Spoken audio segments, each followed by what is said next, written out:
Bonjour, Yanis Saint-Chauffour. Bonjour. Vous êtes un contrat d'alternance à RLP et votre contrat arrive presque à la fin. Il reste encore quelques jours. Donc, c'est un moment de faire un bilan de cette aventure à RLP. Finalement, vous êtes resté un petit peu plus longtemps comme ce contrat d'alternance parce que vous êtes venu aussi en stage pendant une année. Donc, on peut dire presque 2 ans de collaboration avec RLP. Oui, c'est ça. Bien. Qu'est-ce que vous avez appris chez nous? Eh bien, ce qu'il faut peut-être savoir, c'est que pourquoi je suis rentré à la radio, c'était dans le cadre d'un BTS en développement animation de projet de territoire à la MFR de Périgueux. Et j'ai connu la radio par le biais d'une camarade qui était justement venue en stage ici, qui s'appelle Ambre Carpentier, que je remercie de m'avoir fait découvrir la radio. Et ce que la radio m'a permis de découvrir, c'est un peu surprenant, c'est que avant la radio, je m'informais pas du tout. Et je passais souvent par les réseaux sociaux pour suivre des comptes d'information, mais sans plus, je regardais l'actualité d'un œil un peu, de temps en temps, quoi. Et le fait d'être rentré à la radio, ça m'a permis de suivre beaucoup plus l'actualité locale, de découvrir des festivals, des événements et des personnalités locales que je ne connaissais pas avant. Et c'est riche en expérience, la radio. On découvre des personnes, on découvre des techniques. Et puis, c'est pas tous les jours qu'on peut faire de la radio. On peut aussi vous féliciter, Yanis, parce que vous avez obtenu le diplôme de BTS. Bravo, en plus Merci. avec mention. Est-ce que c'était facile en même temps travailler? Parce que alternance, c'est ça. Il y a certains jours de travail et en même temps étudier et réaliser les travaux, les examens, les projets. Alors c'est vrai que on peut se dire que l'alternance c'est bien parce qu'on peut être un peu en off de l'école et en off de l'apprentissage, enfin du stage. Mais quand on a plusieurs projets en même temps, que ce soit personnel, dans le cadre des cours et dans le cadre du stage, il faut s'organiser, faut planifier, faut travailler, quoi. Oui. Et quel souvenir va rester, quelle rencontre, quelle manifestation vous a vraiment marqué pendant ce passage à RLP? Alors là, une seule... Ça peut être plusieurs. Ouais. Eh bien, pour le coup, je dirais avec l'ancien maire de Périgueux, avec Aymeric Lavitola. C'est des personnalités...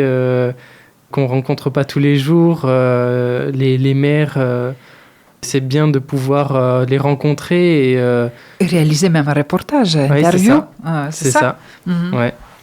Après, que ce soit de rencontrer des adhérents, enregistrer avec eux, découvrir de nouveaux sujets, tout ça va rester et j'y penserai sûrement tous les jours parce que c'était une super expérience, quoi. Il faut dire aussi qu'un projet qui a pris beaucoup de temps et d'énergie, mais qu'on a les résultats aujourd'hui, c'est une série des émissions sur les aides européennes dans la vallée de l'Ille. Ouais, c'est ça. Ça s'appelle La Voix de l'Ille, un projet que j'ai réalisé dans le cadre de ce BTS qui a fait l'objet d'une évaluation à la fin pour les examens de fin de BTS.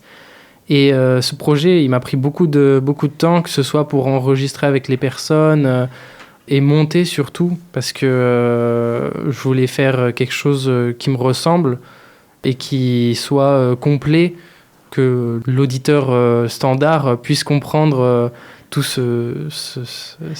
mécanisme administratif et qu'est-ce que ça donne sur le territoire, c'est ça? C'est ça. Donc, il y a une série des émissions. Il y a combien au total? Il y en a 7. Et qu'est-ce qu'on peut apprendre en écoutant ces 7 émissions, Yanis? Qui tu as rencontré? Quel thème tu as abordé? Alors, la rencontre qui est la plus importante, elle a été avec Sarah Guidelman, qui est chargée de fonds européens au Pays de Lille en Périgord. C'est elle qui a engagé le mécanisme avec l'aide de mon formateur Martin Crouzal, qui connaissait bien les fonds européens et le mécanisme.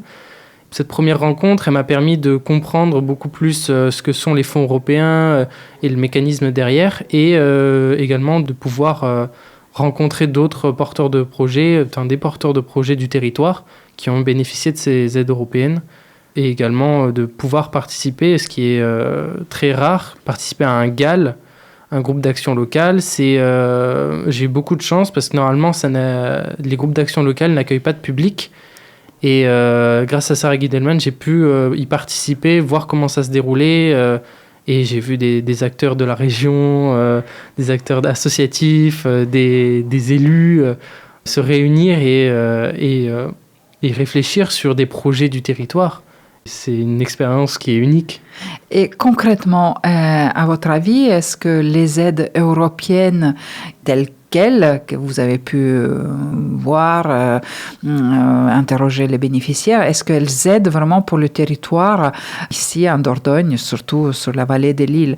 Parce que parfois, l'Europe paraît très loin et parfois, on pense que l'Europe ne peut pas aider le territoire sur place. Oui, c'est ça. C'est un peu un frein qui est très actuel.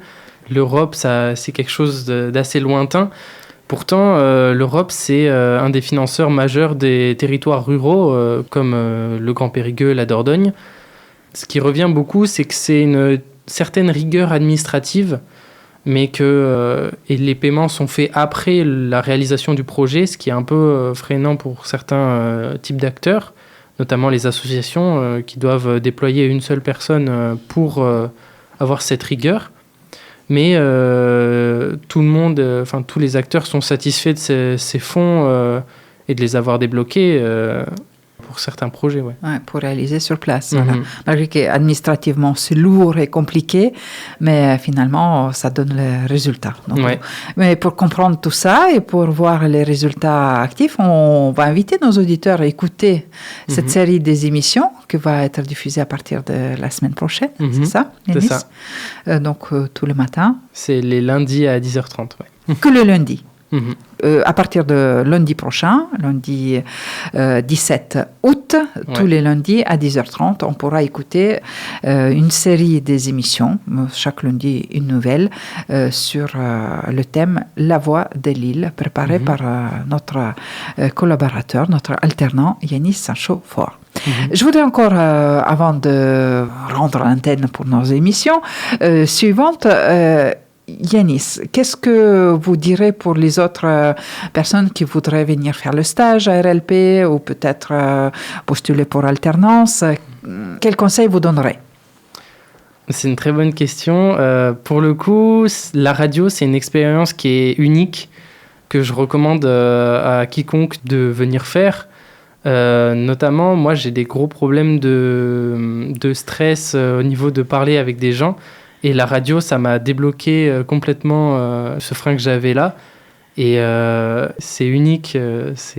Je recommande à tout le monde de venir à la radio au moins une fois pour y enregistrer ou pour y faire du montage ou pour y découvrir une nouvelle expérience. Voilà, ça aide à travailler sur soi-même, c'est ça, prendre confiance à soi-même et en même temps, c'est une telle richesse de rencontres parce que peut-être on n'oserait pas s'approcher d'un élu, d'une personnalité qu'avec cet outil de radio, avec préparation d'une émission, tout est possible et on peut apprendre et découvrir et créer ces réseaux beaucoup plus facilement. C'est ça.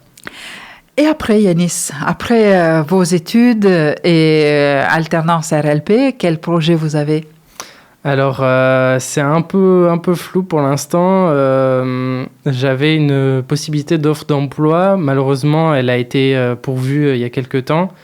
Ce qui fait que je n'ai pas eu ce poste-là. Et du coup, pour l'instant, c'est un peu le flou. Mais je vais postuler un peu partout. Et dans quel domaine vous voudriez travailler?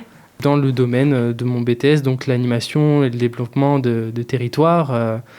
Ça peut être dans le milieu rural comme ailleurs, c'est ça? Je préférerais dans le milieu rural, si possible en Dordogne, pour rester dans ce magnifique territoire. Voilà. Mais merci Yanis pour tout qu'est-ce que vous avez apporté à RLP. Merci pour votre ponctualité, votre rigueur, votre sérieux. Et je pense que avec mon remerciement personnel, tous mes collègues et adhérents se rejoignent aussi.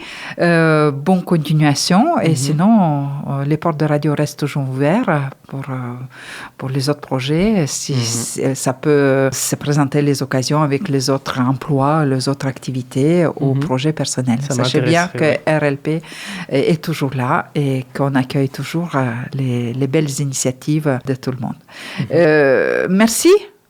Merci. Et à bientôt. À bientôt.